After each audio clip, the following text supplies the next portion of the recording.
बिस्मिल्लाहिर्रहमानिर्रहीम।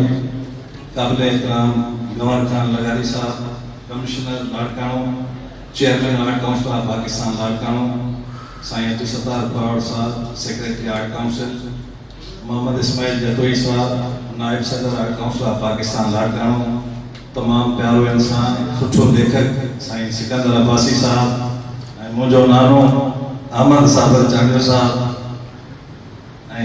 साईं शमसुद्दीन करोड़ो साहब, शाहनवाज लाइब्रेरी इंचार्ज, सब सामू वेठल मुझा दोस्त, अस्सलाम वालेकुम या अली मदद। यकीन पुछो अॼु मूं वटि उहे लफ़्ज़ न आहिनि जो मां तव्हां सभिनी दोस्तनि जो शुक्रियो अदा कयां। अॼु मूंखे एतिरी ख़ुशी आहे, यकीन कयो ज़िंदगी में मूंखे एतिरी ख़ुशी नसीब न थी आहे जेकॾहिं अॼु ॾींहुं ते मुंहिंजा सभु मानाइता मोहबती दोस्त जिन मूं ते कुझु उन्हनि ॻाल्हायो, मां दिलि जी गहराईअ सां उन्हनि जो शुक्रगुज़ार आहियां। गर्मी बि ॾाढी आहे, जेकॾहिं ॻाल्हाईंदासीं त काफ़ी टाइम बि लॻंदो, बसि मुख़्तसर थोरो दोस्तनि सां ॻाल्हि ॿोल थिए त हीअ शाइरी जीअं अदे सिकंदर चयो त शाइरी कंहिंजी विरास न हूंदी आहे, इहे ख़ुदा तरफ़ां हिकिड़ो ऐलान थींदो आहे ऐं उहो कंहिं माण्हू मंझि थींदो आहे।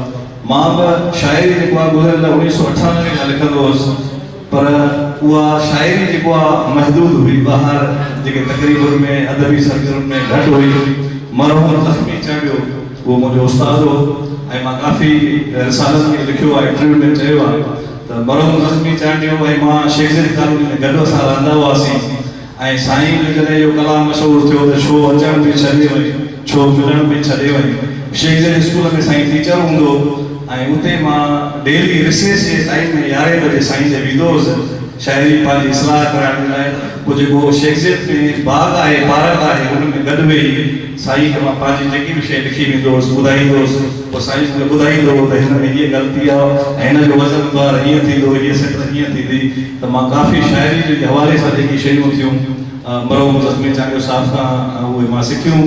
ऐं ख़ासि तौर ते ॾखण में साईं अहमद अली साहब वेठो आहे, ॾखण में जॾहिं बि सरबन सिंधी जो जेको उनजी का वरसी थींदी हुई या प्रोग्राम थींदा त मूंखे साईं ज़ख्मी वठी वेंदो हुओ पाण सां ऐं मुंहिंजी उहा शुरूआति हुई। नओं मां लिखंदो हुउसि, एतिरो लिखण में मूंखे कोन ईंदो हो, पर जेको कुझु अॼु मां आहियां, जेके कुझु लिखणियूं आहिनि उहा ज़ख्मी चांडियो जी महिरबानी सां आहिनि। ऐं मां हिकिड़ो हुन टाइम में रिसालो साईं कढंदो हुउसि, गवर साहब मां वारा आस जे नाले उहो बि ज़ख्मी चांडियो साहब मूंखे वरी उत्साह ॾिनो ऐं हुन मूंखे चयो यार तूं नौजवान माण्हू आहे ऐं तूं तमामु घणो लिखे थो। उन टाइम में काविश में नंढड़ा नंढड़ा हाइड पार्क में मां आर्टिकल लिखंदो हुउसि, मूंखे चवंदो तूं सुठो लेखक थींदे, सुठो राइटर थींदे, शाइरी बि लिखो, आर्टिकल बि लिख ऐं हिकिड़ो मैगज़ीन कढो। मां चयोमांसि साईं मैगज़ीन मुंहिंजे लाइ वॾो मसइलो आहे, मैगज़ीन मां कीअं कढां नओं माण्हू। हुन मूंखे चयो मुंहिंजो तोसां साथ आहे ऐं मैगज़ीन कढंदासीं।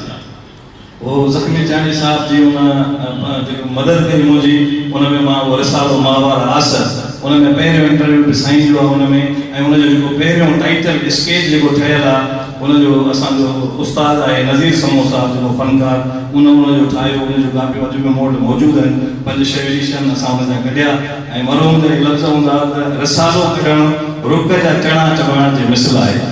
एॾो ॾुखियो कमु हुयो, पर उहो बि असां उन दौर में ऐं जॾहिं रिसालो कढंदा हुआसीं ओॾी महिल साईं मां पढ़ंदो हुउसि पायलट स्कूल में। पोइ मां उहा रिसाला खणी वेंदो हुउसि, पाण खपाईंदो हुउसि पायलट स्कूल में। उते हेडमास्टर खां परमिशन वठी पोइ रिसाला खणी 10-20 रुपया हुनजी क़ीमत हुई।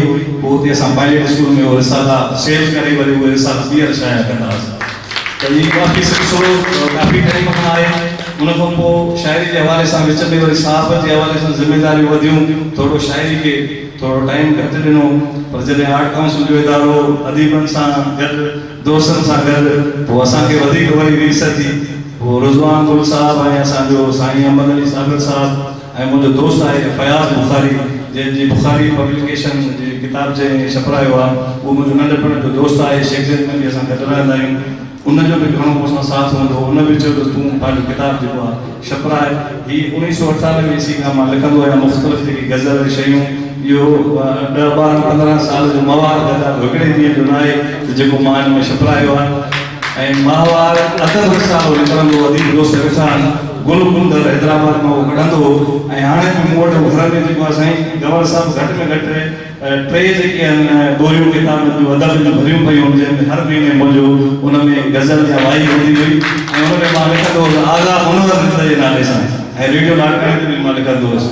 सो ही नंढड़ी कोशिशूं तव्हां दोस्तनि जे अॻियां आहिनि ऐं यकीननि कमियूं कोताहियूं हूंदियूं। मां हिकिड़ो नंढड़ो लेखक आहियां ऐं हीउ पहिरियों मुंहिंजो किताबु आहे ऐं हीउ किताबु तव्हां दोस्तनि जॾहिं मूंखे हिमत ॾियाराई हौसला अफ़ज़ाई कई त मां हीउ किताबु आंदो आहे ऐं हेॾी हौसला अफ़ज़ाई मां जॾहिं अॼु ॾिठी आहे मूंखे हेॾी ख़ुशी थी आहे त मां चाहियां थो त वरी इंशाअल्लाह अहिड़ो किताबु ॿियो बि दोस्तनि खे कंदासीं। ऐं मां गवर्नर साहिबु तक़रीबन 500 खां वधीक आर्टिकल अख़बारुनि में लिखिया आहिनि, उहो बि मूं वटि मौजूदु आहिनि। हाणे कोशिशि कंदासीं त आर्टिकलनि जो बि हिकिड़ो किताबु जेको आहे उहो बि छपाइजे ऐं शाइरी जो बि ॿियो किताबु छपाइजे।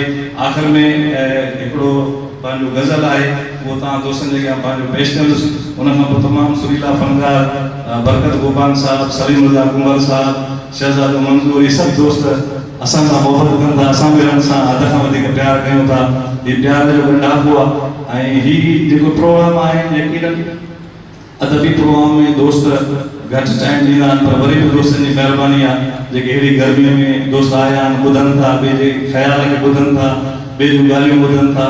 ऐं आख़िर में असांजो महिमान ख़ासि सदारती महिमान साईं गंवर लगाई साहिबु हिते मौजूदु आहे ऐं मां हुनजो बि शुक्रिया अदा कंदुसि जो हुन अहिड़े मसरूफ़ियत टाइम मां असांखे एतिरो टाइम ॾिनो आहे।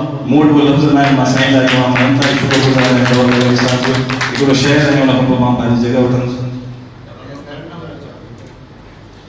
सॼी हिकिड़ो गज़ल आहे मुंहिंजो त मूंखे सारे न रो लुड़क हारे न रो, मूंखे सारे न रो लुड़क हारे न रो, कोन ईंदुसि वरी दग निहारे न रो। प्यारो आहीं घणो पाण ॻारे न रो, प्यारो आहीं घणो पाण ॻारे न रो, मूंखे सारे न रो लुड़क हारे न रो। वक़्तु ज़ालिम अथई, वक़्तु ज़ालिम अथई, मन पुकारे न रो, मूंखे सारे न रो लुड़क हारे न रो। हाण मुनवर जे लाइ, हाण मुनवर जे लाइ हंजू हारे न रो, मूंखे सारे न रो लुड़क हारे न रो। तव्हांजी महिरबानी ऐं शाइरी किताब तव्हां सभिनि दोस्तनि वटि आहे, सभु पढ़ंदो। तव्हांजी महिरबानी, काफ़ी टाइम बि थी वियो आहे ऐं वरी बि आख़िर में मां अदब जी सभिनि दोस्तनि जो शुक्रिया अदा थो कयां ऐं पंहिंजे महिमाननि जो वरी महिरबानी।